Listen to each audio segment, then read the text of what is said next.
Is your hill start assist warning light on? Is your car rolling backward on hills? Don't worry, in this video, I'll show you 4 quick and easy fixes to get your hill start assist working again, without breaking the bank. First, what exactly is hill start assist? It's a safety feature that holds your brakes just long enough to stop your car from rolling back when you start on a hill.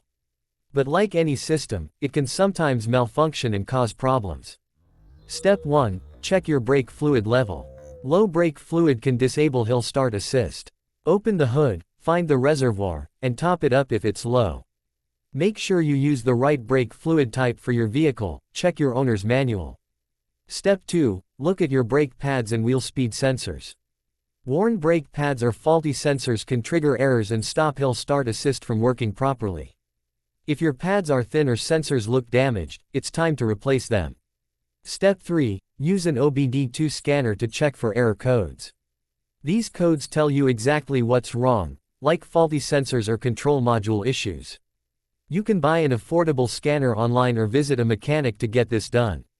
Step 4. Reset or recalibrate your hill start assist system. Some cars allow you to do this with the scanner, others have a manual reset procedure in the owner's manual. Follow the instructions to clear errors and recalibrate the system. If your hill start assist still isn't working after these steps, it might be a more complex electronic fault. In that case, visit a professional technician for advanced diagnostics or reprogramming. If this video helped you, please like and subscribe for more easy car repair tips. Got questions or your own fixes? Drop a comment below, I'm here to help. Thanks for watching.